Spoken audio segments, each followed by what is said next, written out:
السلام علیکم ورحمۃ اللہ وبرکاتہ۔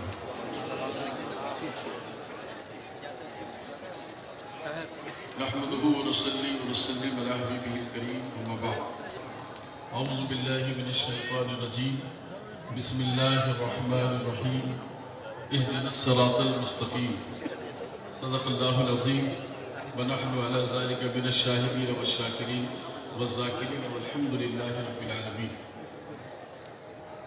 إن الله وملائكته يصلون على النبي يا أيها الذين آمنوا صلوا عليه وسلموا تسليما اللهم صل وسلم على سيدنا مولانا محمد وآله وصحبه وسلم صلاة دائمة وسلم۔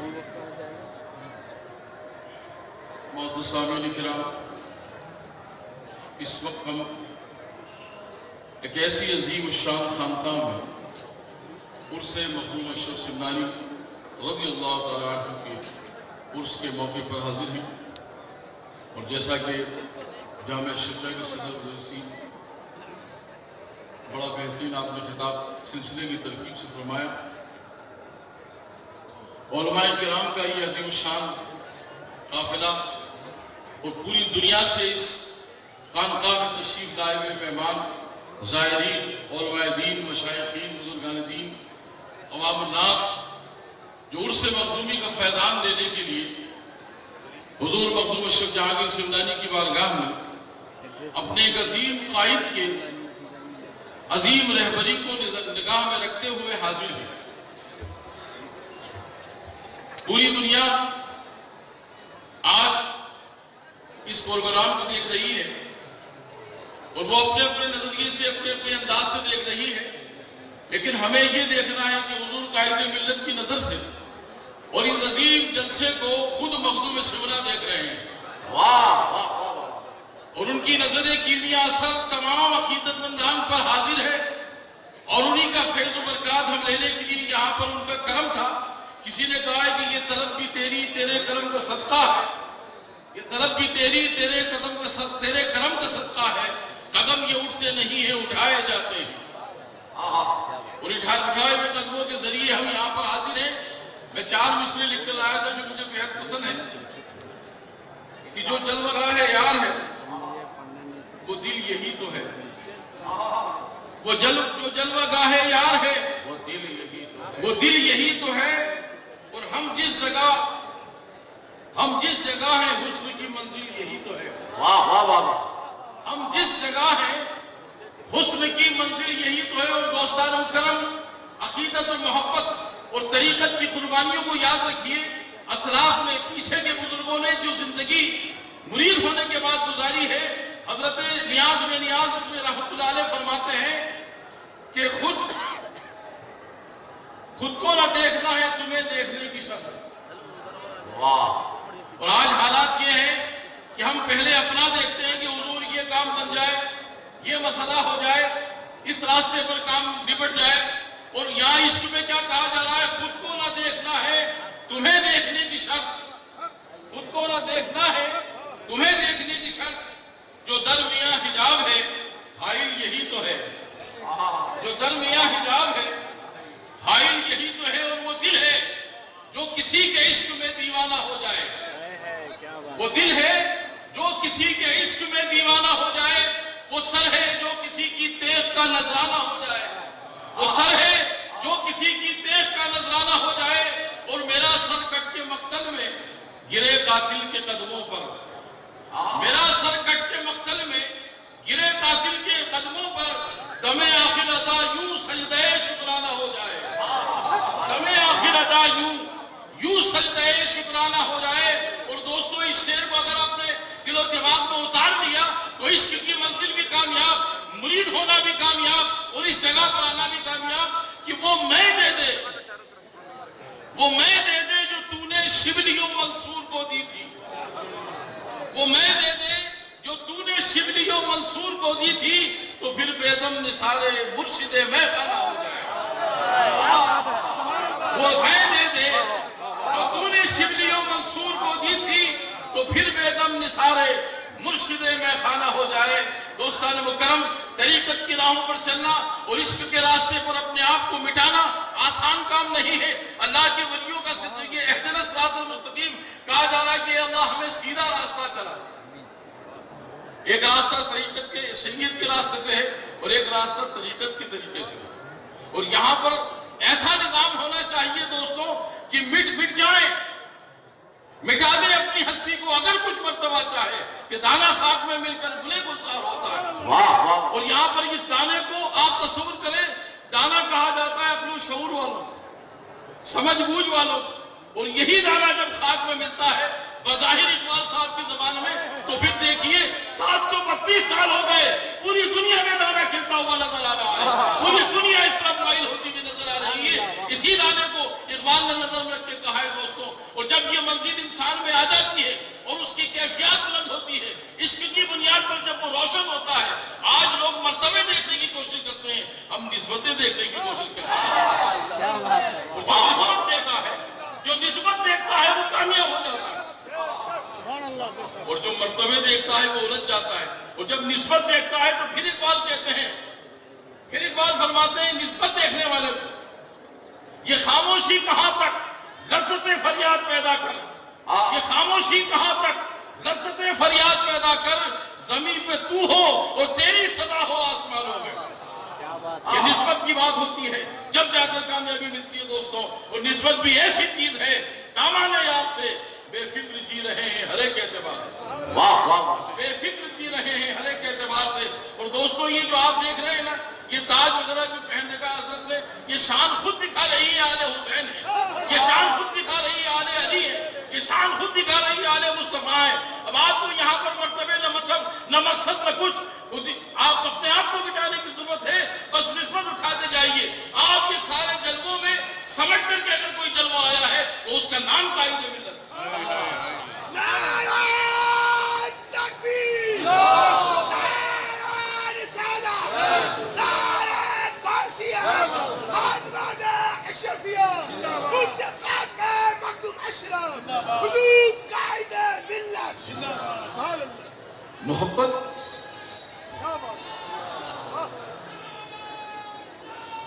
یا رسول اللہ، محبت آسانیوں سے نہیں ہوتی۔ حیدرآباد میں قلی قطب شاہ کا مزار ہے، ایک مشہور بادشاہ بھی رہے، عاشق بھی رہے۔ جب حضرت اورنگزیب سے وہ شکست ہو گئی، انہیں بڑا طویل واقعہ ہے، مختصر عقیدت کی بنیاد پر علماء کی جماعت اس وقت یہاں موجود ہے، میں اپنے لفظوں کو احتیاط کے ساتھ کوشش کروں گا۔ جب شکست ہو گئی تو شکست کے بعد طریقہ یہ ہوتا ہے کہ جو بادشاہ شکست ہو جاتا ہے، یا تو وہ قید ہو جائے یا شہر بدر ہو جائے۔ جب قطب شاہ سے پوچھا گیا کہ آپ قید خانے میں رہنا چاہیں گے یا جانا چاہیں گے، تو آپ نے فرمایا کہ مجھے رہنا کیا ہے، میں جانا چاہتا ہوں۔ دوست مکرم، اورنگزیب اور ان کے ساتھیوں نے انہیں ہاتھی پہ بٹھا کر رخصت کیا، تو قلی قطب شاہ جو ہیں وہ ہاتھی کی دم کی طرف منہ کر کے بیٹھے، اور جب رخصتی ہونے لگی تو بادشاہ نے پوچھا کہ کیا بات ہے؟ قطب شاہ، حیدرآباد سے دکن سے بے پناہ محبت تھی جو اس لیے آپ اس کی روم کی طرف منہ کر کے بیٹھے، اس طرف سے جو ہے توجہ ہٹانا نہیں چاہتے؟ فرمایا ایسی کوئی بات نہیں۔ فرمایا یہاں کوئی خاص بات نہیں؟ فرمایا یہ بھی کچھ نہیں۔ فرمایا کہ ہار کی شکست کی وجہ سے تمہیں منہ یا تم کا اندازہ نہیں رہا؟ فرمایا یہ بھی نہیں۔ تو پھر کیا ہے؟ تو فرمایا کہ یہاں میرے مرشد کا مزار ہے، یہاں میرے مرشد کا مزار ہے۔ کہ ایک مرشد کامل کے مرید ہونے کے بعد تمہیں شکست مل گئی، تو دوستوں قطب شاہ کا جواب سنیے، وہ فرماتے ہیں کہ یہ بھی میرے مرشد کا کرم ہے کہ میرے گلے کی بلائیں اٹھا کر تیرے گلے میں ڈال دی اور مجھے آسانی سے رخصت فرماتا ہے۔ یہ عقیدت ہے۔ اور آج اگر کوئی پریشانی آئے تو آدمی سمجھتا ہے کہ میرے حضور نے دعا نہیں کی، یہ نہیں کیا، اور وہاں یہ کہا جا رہا ہے یہ میرے شیخ کا کرم ہے کہ میرے گلے کی بلائیں اٹھا کر تجھے تیرے گلے میں ڈال دی اور مجھے شان سے رخصت کیا جا رہا ہے۔ ادباً میں اپنے مرشد کے مزار کی طرف، ان کے شہر کی طرف پیٹ نہیں کرنا چاہتا، رخ نہیں کرتا، بے ادبی نہیں کرنا چاہتا۔ دوستو عقیدت تو یہ ہے۔ اور آج انتشار اتنا بڑھا دیا گیا، جماعتوں کی، جیسے کہ کل حضرت نے بہت سارے نقطوں پر کچھ باتیں، کچھ گفتگو سمجھائی۔ آج کئی قسم کے مرحلے ہمارے اندر موجود ہوتے چلے جا رہے ہیں اور ہمیں احساس بھی نہیں ہوتا کہ ہو کیا رہا ہے۔ اس سے بچنے کے لیے، کسی کا عقیدہ سمجھنے کے لیے زیادہ طول میں جانے کی ضرورت نہیں ہے، نہ اسے زیادہ سمجھانے کی ضرورت ہے۔ میں ایک واقعہ سنا کر بس اپنی بات کو ختم کروں گا کہ حضور 3 اندھے تھے، نابینا 3 تھے، وہ بڑے دشواریوں میں مبتلا تھے، کاروبار کچھ تھا نہیں، لیکن فنکار تھے، تجربے کار تھے۔ وہ ایک بادشاہ کے دربار میں چلے گئے، کہا حضور کچھ کام ملے گا؟ تو بادشاہ نے کہا آپ اپنی عقیدت کو، ذہن و دماغ کو حاضر رکھیں اور اس واقعے سے ہر طرح کا فیصلہ کر سکتے ہیں۔ کیا کام جانتے ہو؟ فرمایا کہ میں جانور کی پہچان جانتا ہوں۔ ایک نابینا نے کہا کہ میں جانور کی پہچان جانتا ہوں۔ دوسرے سے پوچھا کہ آپ؟ فرمایا کہ میں عورت کی پہچان جانتا ہوں۔ تیسرے سے پوچھا گیا آپ؟ کہا کہ میں مرد کی پہچان جانتا ہوں۔ دوستوں توجہ کے ساتھ، اس میں عقائد، نظریات اور آج جو اختلافات چل رہے ہیں ان کا خلاصہ بھی۔ وزیر نے کہا، وزیر ہر جگہ خلل پیدا کرتے ہیں جیسے اس ملک میں کر رکھا ہے۔ وزیر کے خلل سے ہی سارا معاملہ بگڑ جاتا ہے، اور جو سربراہ اعلیٰ صدر بنے ہوئے ہیں ان کا تو چہرہ ہی سمجھ میں نہیں آتا کہ یہ وہی ہے یا ان کے اسسٹنٹ ہیں۔ بہرحال وزیر نے کہا کہ حضور یہ اس سے زیادہ تجربے کار تو لوگ ہماری ریاست میں ہیں، اب ان کو رکھنے سے کیا ہے؟ بادشاہ بڑا رحم دلتا کہنے لگا رکھ لو بھائی، کوئی کام کسی وقت کام آئیں گے۔ کیا ان کی تنخواہ رہے گی؟ فرمایا ان کو پاؤ بھر آٹا دے دیا جائے۔ مقرر کیے گئے، رکھ لیا گیا، کچھ وقت گزرا، ایک گھوڑا جو بڑا قیمتی تھا، اب جب وہ بچے سے جوان ہوا اور اس کی جوانی جب شباب پر آئی تو بادشاہ نے کہا اس پر ہم سواری کریں گے۔ جیسی سواری کے لیے اس پر بیٹھنا چاہا تو اس نے گرا دیا۔ بار بار یہ کوششیں ناکام رہی۔ بادشاہ نے اس وقت کے جانوروں کے طبیبوں کو، جانکاروں کو بلایا، ہر جو ہے علاج ناکام رہا۔ پھر وزیر کو یاد آیا کہ حضور ایک جانور کی پہچان جانتا ہے۔ بادشاہ کہنے لگے بھی ایسی کہہ دیا، کہا نہیں حضور تجربے کار ہوتے ہیں نابینا لوگ۔ آپ دیکھیے نا حافظ جس قدر ہوتے ہیں کہ وہ ایک لقمہ بھی انہیں نہیں دیا جاتا۔ جب حافظ نابینا ہوتا ہے تو پھر پڑھتا چلا جاتا۔ بلایا گیا، کیا جانتے ہو؟ فرمایا کہ جانور کی پہچان جانتا ہوں۔ کیا معاملہ ہے؟ فرمایا گھوڑے پر بیٹھنے نہیں دے رہا ہے جانور۔ آپ نے فرمایا مجھے اس کے پاس لے چلیے۔ لے گئے، لے جانے کے بعد اس نے پیٹھ پہ ہاتھ پھیرا اور ایک جگہ ہاتھ روک کر کہا کہ یہاں آپریشن کیا جائے۔ کیوں؟ فرمایا یہاں کوئی کنکر اس کی پیٹھ میں پیدائش کے وقت یہ جب ہوا تھا تو الٹا پیٹھ کے بل زمین پر گرا تھا تو وہ کنکر رہ گیا ہے اور اسی وقت وہ بھر گیا، اب سواری کے وقت چکتا ہے۔ بادشاہ نے کہا کہ اتنا قیمتی گھوڑا ہے، اگر اس کے زخم ہو گیا اور سدھرا نہیں تو ہماری تو محنت ضائع ہو جائے گی۔ فرمایا اگر ایسا نہ ہو تو ہماری گردن مار دی جائے۔ بہرحال کوشش کی، جب نکالا گیا تو واقعی کنکر نکلا۔ کچھ دنوں کے بعد وہ گھوڑا صحتیاب ہوا اور جب سواری کی تو وہ کامیابی سے چلنے لگا۔ بادشاہ بڑا خوش ہوا کہ بھائی بڑے جانکار لوگ ہیں، کیا کیا جائے انعام میں؟ فرمایا ان کا آدھا کلو آٹا کر دیا، ان کا آٹا آدھا کلو کر دیا گیا۔ کچھ وقت گزرا، شہزادے کے لیے لڑکی کی تلاش چل رہی تھی، وقت کافی گزر گیا، بڑے طویل واقعات ہیں۔ اس وقت ایک دم غفیر ہے، ہمیں سب کو سماعت کرنا ہے، مختصر ہی ہے کہ پھر وزیر نے کہا کہ حضور وہ نابینا عورت کی پہچان جانتے ہیں، جب یہ تجربے کار نکلا تو وہ بھی تجربے کار ہوگا۔ فرمایا مجھے اپنی بیٹی کی شادی کرنا ہے، گھوڑے کا کنکر تھوڑی نکالنا ہے، اور وہ نہ حسن دیکھے گا نہ جمال دیکھ پائے گا، اس کا تجربہ کیا ہے؟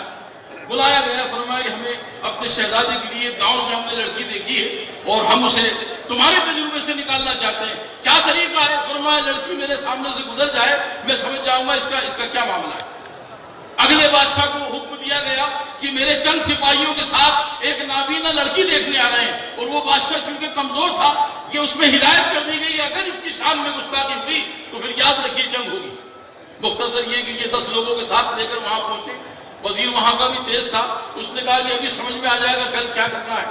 رات میں آرام کیا، صبح ہوئی، وزیر نے کہا کہ طریقہ کیا ہے؟ فرمایا کہ یہ نکل جائے لڑکی ہمارے سامنے سے، ہم بتا دیں گے کیا ہے۔ ایک طرف تمام لوگ بیٹھ گئے، بادشاہ بیٹھ گئے، نابینا بیٹھ گئے، اس طرف کے 10 سپاہی بیٹھ گئے۔ اب آپ نے فرمایا کہ لڑکی آ رہی، جیسی لڑکی نکلی نابینا کھڑے ہو گئے، کہنے لگے ہم وزیر کی نہیں بادشاہ کی بیٹی دیکھنے آئے۔ وزیر سمجھ گیا کہ جانکار ہے، فرمایا کہ پہلے وزیر کی بیٹی آئے گی پھر بادشاہ کی آئے گی۔ تھوڑی دیر کے بعد بادشاہ کی بیٹی کو نکالا گیا، مختصراً یہ کہ وہ نکل گئی۔ آپ نے پوچھا خود وہاں کے بادشاہ نے کیا حال ہے؟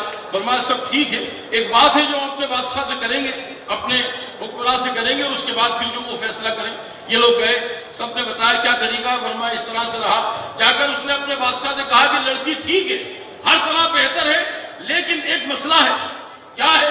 فرمایا کہ اس کا اگلی جو تیسری پیڑھی ہے جہاں سے اس کی نانی کا تعلق ہے، شاید وہ طوائف ہے۔ نابینا سے بادشاہ نے کہا یہ کیا کہہ رہے ہو؟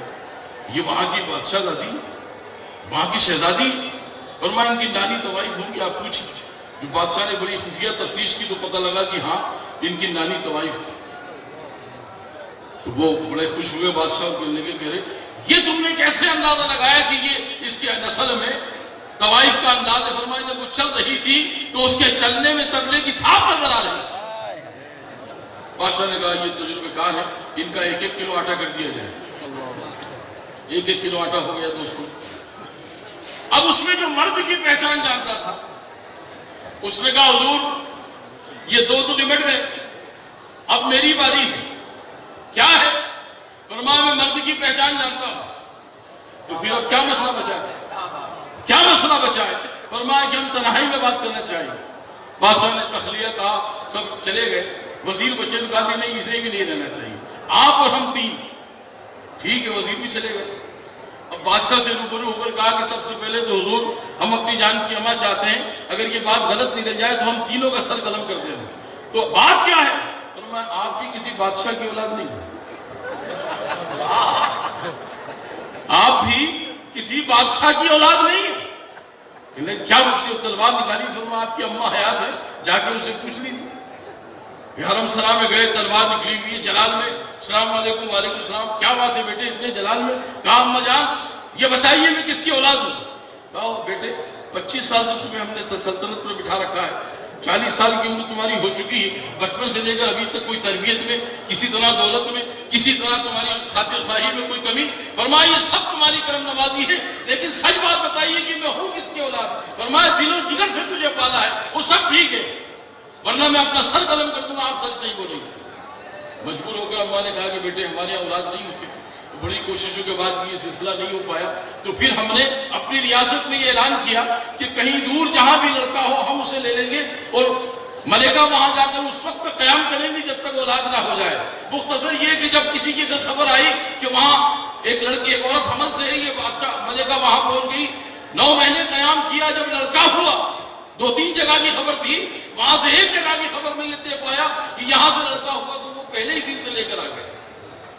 اور بیٹا پہلے ہی دن سے لے کر آج تک ہم نے تجھے ہر طرح کی آرائش و آشائش سے، ہر طرح کی نعمت و مال و متاع سے اور سلطنت سے آراستہ کر رکھا ہے، اب بتا کہ کوئی کمی ہے؟ فرمایا میں آپ کے پیٹ سے تو پیدا نہیں ہوا، یہ تو طے ہے۔ فرمایا کہ ہاں یہ طے ہے۔ تلوار اندر، سر جھکا ہوا، اطمینان سے قدم لے کر جب باہر آئے، وہ 3 نابینا پوری آبتاب کے ساتھ کھڑے تھے، کیونکہ دونوں تجربے میں کامیاب نکل گئے، یہ بھی اپنے تجربے میں ناکام نہیں تھا۔ بادشاہ نے پوچھا حضور کیا خبر ہے؟ فرمایا کہ میاں بات تو صحیح ہے، لیکن تم یہاں تک کیسے پہنچ گئے؟ کیا بات ہے؟ تمہیں یہ بات کیسے سمجھ میں آ گئی کہ میں بادشاہ کی اولاد نہیں ہوں؟ فرمایا کہ حضور ایک بڑا قیمتی گھوڑا جو ہے ہمارے دوست نے سدھار دیا، آپ نے پاؤں پر آٹا بڑھا دیا، پھر اس کے بعد لڑکی کا مسئلہ حل ہوا، ہم 1 کلو پر پہنچ گئے۔ اب ہم نے یہ اندازہ لگایا کہ آپ اگر کسی بادشاہ کی اولاد ہوتے تو پہلے ہی راؤنڈ میں کسی محلے گاؤں کے جاگیردار بنا دیے جاتے، دوسرے راؤنڈ میں کوئی بڑی سلطنت عطا کر دی جاتی۔ آپ تو کرانے والے کی اولاد ہے، آپ کیا بات ہے؟ کیا بات ہے؟ واہ کیا بات ہے؟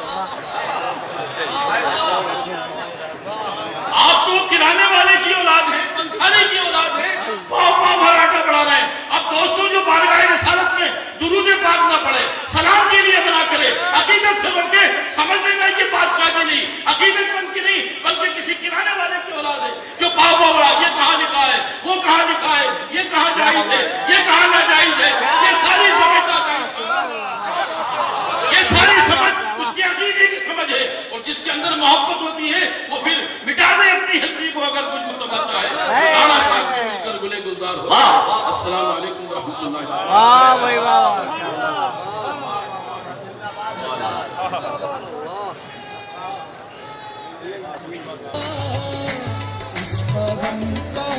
حضرات، اس وقت آپ دیکھ رہے ہیں بڑے نور کا جلوہ فرما